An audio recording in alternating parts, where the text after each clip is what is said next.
बड़े परम सौभाग्यशाली होते हैं जिन्हें इस देवी की कृपा से, माँ के आशीर्वाद से धर्म के मार्ग पर चलते हुए, धर्मानुकूल कर्म करते हुए इस माँ जगजननी माँ जगदम्बा की शरणागत होकर के माँ की भक्ति, माँ का भजन, माँ की स्तुति, माँ का दर्शन, माँ का आशीर्वाद प्राप्त करने का सौभाग्य प्राप्त होता है।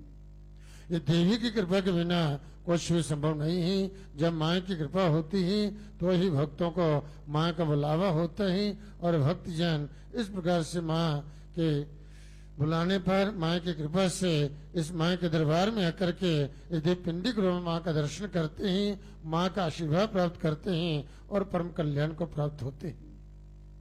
इसलिए कल्याण का मनुष्य को चाहिए कि जो भी अपने जीवन में अपना कल्याण चाहते हैं, अपना उदय चाहते हैं, अपनी उन्नति चाहते हैं, परिवार में खुशहाली चाहते हैं, परिवार में मैत्री संवर्धन चाहते हैं, अपनी जीवन यात्रा सुखद चाहते हैं, उन्हें प्रयत्न पूर्वक इस देवी की शरणागत होकर के माँ की खूब भक्ति करनी चाहिए। शरणागत दीनार्थ परित्राण परायणे सर्वस्यार्थे हरे देवी नारायणी नमस्तुते। शरण में आए हुए दीनों एवं पीड़ितों की रक्षा में संलग्न रहने वाली तथा सबकी पीड़ा दूर करने वाले नारायणी देवी तुम्हें नमस्कार है। तो इसके शरणागत होकर के जो भी भक्तजन माँ से प्रार्थना करते हैं तो निश्चित रूप से उनके सभी कष्ट, सभी दुख जो हैं, दुख दारिद्र दूर होते हैं और वह सब ओर से इस माँ की कृपा से, माँ के आशीर्वाद से परम कल्याण को प्राप्त होते हैं।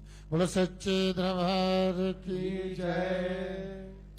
तो भक्ति में अद्भुत शक्ति होती ही, भक्ति से मनुष्य को परम सिद्धि प्राप्त होती ही, उसका यही लोग और परलोक दोनों कल्याण में हो जाते हैं।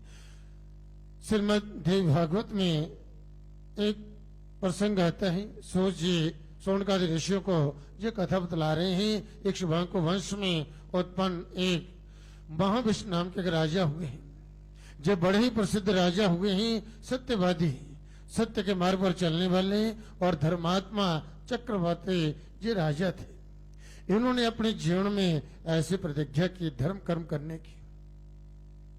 कहते उन्होंने 1000 अश्वमेध यज्ञ किया, 100 वायव्य यज्ञ किए और ऐसे इन्होंने यज्ञ किए जिनके फलस्वरूप इन्हें स्वर्ग की प्राप्ति हुई। स्वर्ग की प्राप्ति हुई तो कहते हैं कि जब स्वर्ग की प्राप्ति हुई उसके बाद एक दिन जब ब्रह्मलोक में गए, ब्रह्मा की वहां पर सभा लगी थी, अनेक देवगण वहां पर विराजमान थे उस सभा में। तो माँ गंगा, नदियों में सर्वश्रेष्ठ माँ गंगा भी वहां पर आई।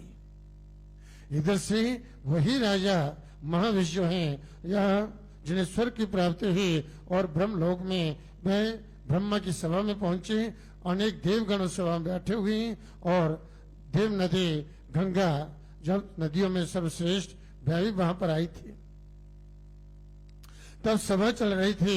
उस सभा में वह राजा माँ गंगा की ओर देख रहे हैं और गंगा राजा की ओर, दोनों परस्पर प्रेम पाश में बंध गए। और ये सब देख करके ब्रह्मा को क्रोध हुआ।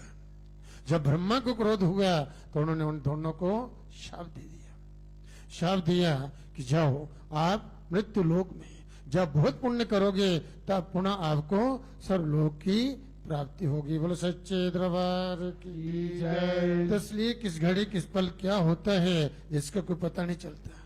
बुद्धि कब कैसी प्रकृति आ जाए तो पता नहीं चलता। तो बुद्धि को ठीक रखने के लिए एकमात्र से माँ भगवती आदि शक्ति की कृपा है। इसकी कृपा रहे तो बुद्धि ठीक रहती है, नहीं तो कई प्रकार के मनुष्य संकटों में, विपत्तियों में फंस जाता है। अब जो है ब्रह्मा से उन्हें जी शाप प्राप्त हो गया। तब दोनों उदास होकर के वहां से अब मृत्यु लोक की ओर जहां पर वापस लौटते हैं। तब सोचते हैं राजा कि मैं कहां पर जन्म लूं, कहां पर मैं जन्म लूं। तो तब उन्होंने विचार किया कि राजा प्रदीप जो बड़ी एक तपस्वी राजा है, धर्मशील राजा है, इन्हीं के घर मुझे जन्म लेना चाहिए। उसी समय गंगा भी जो विचार करने लगी क्या क्या किया जाए, किसके साथ मेरा विवाह हो। तो समय कहते कि उसी समय देव योग से अष्टवसु अष्ट वसु अपने अर्धांगिनी के साथ वशिष्ठ ऋषि के आश्रम में आए। वशिष्ठ ऋषि अपने आश्रम में नहीं थे, आश्रम में नहीं थे, वह कहीं वन में कंद मूल फल लेने के लिए गए हुए थे। तो वह अष्ट वसु अपने अर्धांगिनी के साथ वहां पर पहुंचे, वहां पर बैठे। तब सबसे बड़े वसु, जिसका नाम देव था, देव नाम के वसु, उसने कहा कि ये ऋषि की गौ, नंदिनी गौ, जो इतनी ऐसी दिव्य गौ है जिसका दुग्ध पान करने से मनुष्य जो है, कोई भी स्त्री इसका दूध पी ले तो उसकी जवानी सदा बनी रहती है, उसका यौवन सदा बना रहता है, वह कोई वृद्धावस्था को प्राप्त नहीं होती, 1000 वर्ष तक उसकी आयु रहती है, उसे बुढ़ापा नहीं आता। तो ऐसा उन्होंने जब वर्णन किया उस नंदिनी गौ का, तब उनकी पत्नी ने कहा कि मेरी एक सखी है, मैं चाहती हूं इस नंदिनी गौ का जब तक वह दूध न पी ले तब तक ये गौ हमारे पास रहे, इस गौ को अपने साथ ले चले। यद्यपि वे वसु देव नहीं चाहते थे गौ चुराना, परंतु पत्नी ने कहा तो उस गौ को बसरे सहित उन्होंने चुरा लिया। उस गौ को लेकर के वहां से चले गए। अब जब ऋषि वशिष्ठ वहां पर अपने आश्रम पहुंचे, देखा ना गाय वहां पर है ना बछड़ा, बछड़े सहित गौ माता वहां से गायब है। तो उन्होंने सोचा हो सकता है वन में चली गई हो, तो वन की ओर प्रस्थान किया, ढूंढने लगे, बहुत प्रयत्न किया, कंदरों में गुफा में जाकर के देखा गाय कहाँ चली गई। जब नहीं मिली तब ऋषि ने ध्यान लगा करके देखा, जब ध्यान लगा करके देखा कि वसु मेरी गौ को चुरा करके ले गए। कहां जे देवता थे वसु, अष्ट वसु, और कहां कौन सा जे कर्म जहां पर हो गया।